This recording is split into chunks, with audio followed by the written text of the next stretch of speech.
दुर्गाय नमो एते गन्नो पुष्पाय शासुराय नमो एते गन्नो पुष्पाय लक्ष्मी संसत्ताय नमो एते गन्नो पुष्पाय गणेशाय नमो जा देवी सर्वभूतेषु आत्रिरूपेषु नास्तितां नमोस्ते श्री नमोस्ते श्री नमोस्ते श्री नमो नमः या देवी सर्वभूतेषु आत्रिरूपेषु नास्तितां नमोस्ते श्री नमोस्ते श्री नमोस्ते श्री नमो नमः आरती हरे देवी नारायणी नमोस्तुते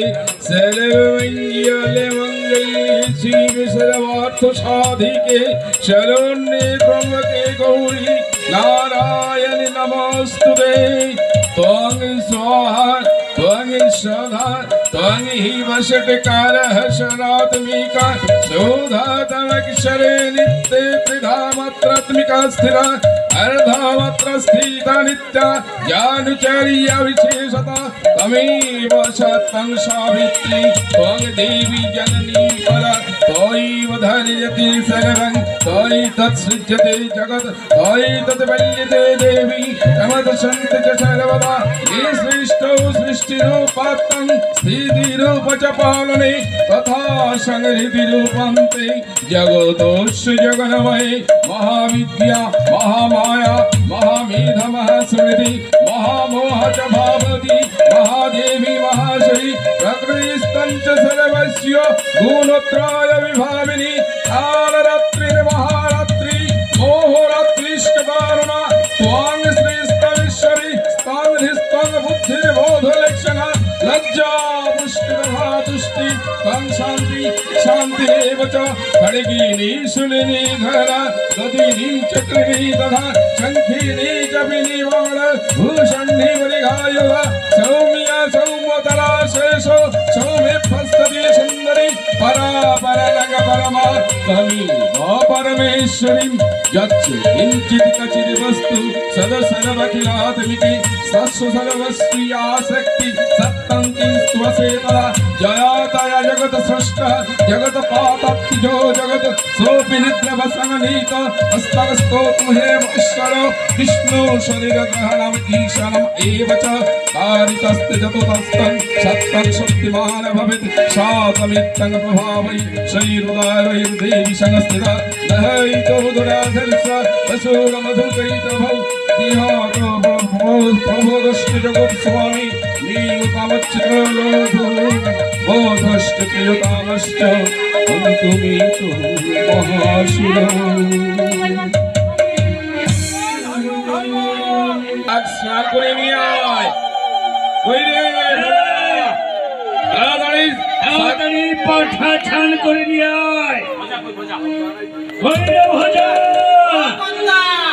বলির ভজা নাই কর্তা নাই বলে কথা মতো যেই পুরী চাঁদ করে দিয়ে গেছি অমনি কোথা থেকে হিরামন পাগল আসে ধো করে বলির ভজা নিয়ে গেল আর বলল তোর ব্রাহ্মণকে যে বল মা ভজা বলি কানটা বলি যদি দিতেই হয় দেহের ভিতরে এত বড় সাহস একটা ছুঁয়ে বলির ভজা দিয়ে নাই আবার বলির পাঠা কে নাই সাহস বলছেন কর্তা সাহস কি বলছেন কর্তা আরো বললো বলি যদি দিতেই হয় দেহের মধ্যে যে স্মরণিক আছে সেই বলি দেয় ওই কোথায় সেই হারামজাদা চল তো একবার যেতে হবে না কর্তা। যেতে হবে না কর্তা সেই দিকে আসছে আমাকে বলল আজ তোর কর্তাকে আমি শাস্ত্র শিখিয়ে ছাড়বো আমি এখন যাই কর্তা না হলে ওই পাগল এখানে আসে আবার গুন্ডা কি করে আমি এখন যাই কর্তা এত বড় স্পট একটা সূত্রে আমাদের বলির পাঠাকে রাখে কোথাকার হিরামন পাগল সাহস তোর? এই বল্লভাচার্যকে এই বল্লভাচার্যকে তুমি ছেড়ো না পাগল। তুমি শাস্ত্র শেখাতে চাও? তাকে তুমি শাস্ত্র শেখাতে চাও? কি করে সম্ভব ঠাকুর মশাই? আপনি হলেন শাস্ত্রজ্ঞ পণ্ডিত, আপনাকে কি আমি শাস্ত্র শেখাতে পারি? এই আমার সঙ্গে এক করছি। আমার সঙ্গে আর কি হচ্ছে? জানিস মূর্খ, জানিস মূর্খ, আমি হলাম পণ্ডিত। আমি আমার পণ্ডিত শ্রী শ্রী বল্লভাচার্য। তাহলে বলুন বলুন পণ্ডিত প্রবর, আপনার কোন পণ্ডিতের প্রতিফলন এই পাঠা বলি?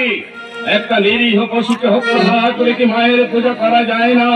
এ ভুল আর কতদিন করবেন? ভুল নয় তো কি? আপনি কি জানেন না আত্মার ভগবান সমভাবে বিরাজমান? ওই যে বলেন পশু সেও তো ওই মায়েরই সন্তান, তাই মা কখনো তার নিজের সন্তানের রক্তপান করতে পারে না। বড় বড় কথা বলছে। এই মায়ের পূজা সম্পর্কে কি এই মায়ের পূজা সম্পর্কে কি জানো তুমি? কিছুই জানি না, নেই কোনো জ্ঞান নেই, ব্রহ্মর কোনো জ্ঞান নেই, কিন্তু আমি জানি আব্বা শক্তি মাতৃরূপে তার সন্তানদের পালন করেন।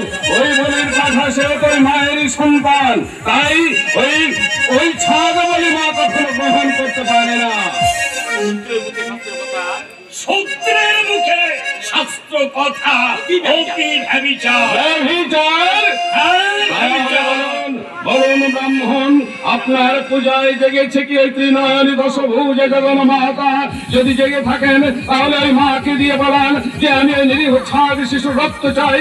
আর তা যদি না বলাতে পারেন তাহলে বুঝবো আপনার পূজা মিথ্যা, আপনার পাণ্ডিত্য মিথ্যা, আপনার ব্রাহ্মণত্বই মিথ্যা। এই আমার পূজা নিয়ে তুই কটূক্তি করিস? এত বড় স্পর্ধা তোর আমার পূজা নিয়ে? এই পাগল, এই পাগল, যদি বলতে থাকি তোর যদি ক্ষমতা থাকে তাহলে তুই এই দেখা তাহলে তুই দেখা বিনা পূজায় বিনা মন্ত্রে।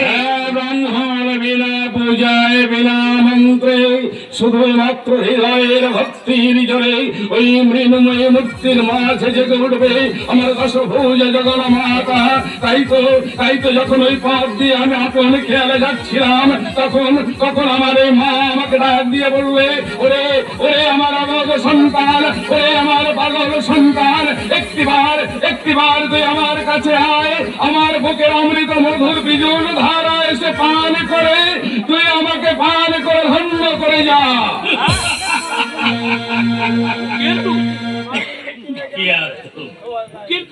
বুকের দুধ খাওয়াবে মাটির প্রতিভা, আর তাই পান করবি তুই। আর তাই পান করবি তুই। আচ্ছা দেখা যাবে তোর ভক্তি তোর। আচ্ছা তাহলে দেখা তোর ভক্তি কত দূর।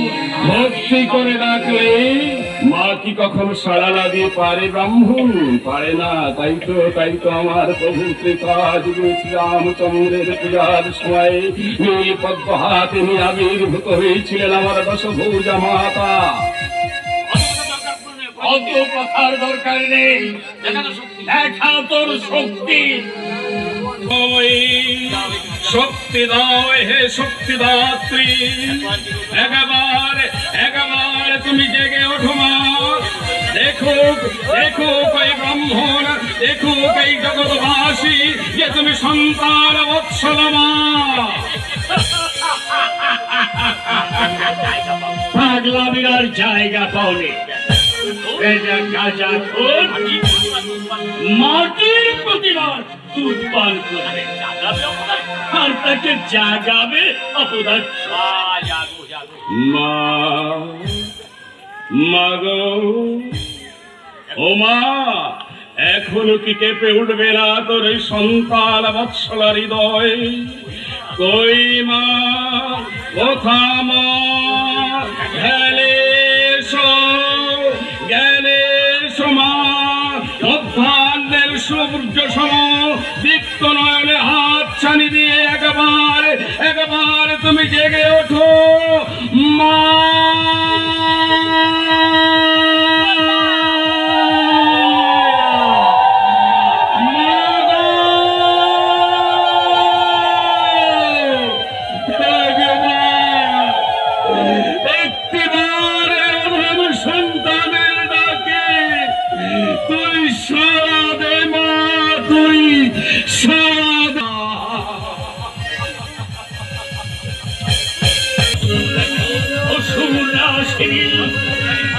কোথায় দিকে যেন আমার দিকে আসছে, আমাকে আমি পালাই, আমি পালাই। তুমি অসাধারণ, তুমি অসাধারণ।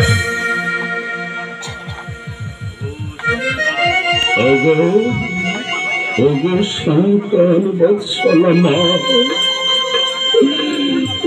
আমি তোর তো জানি না, তন্ত্র জানি না, আমি তোর অধম সন্তান। তবু যখন অধম সন্তানের ডাকে তুই এলি, ও মা, মাগো তোর বুকের অমৃত মধুর পীযুষ ধারা পান করি তোর অধম সন্তানের মনোবাসনা একটিবারের জন্য তুই পূরণ কর মা, একটিবারের জন্য তুই পূরণ কর।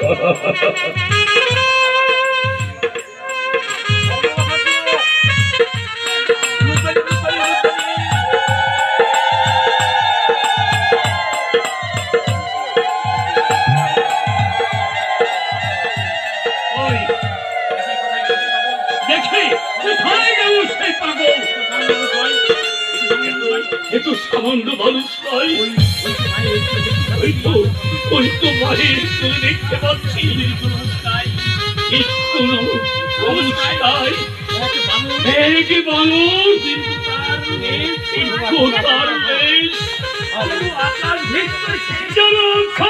ভেঙে পড়েছে।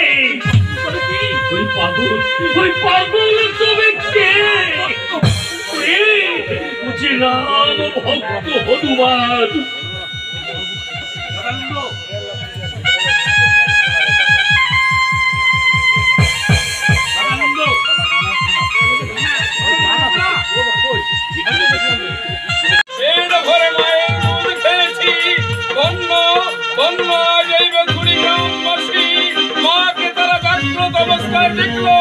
আমি মায়ের দুধ খেয়েছি।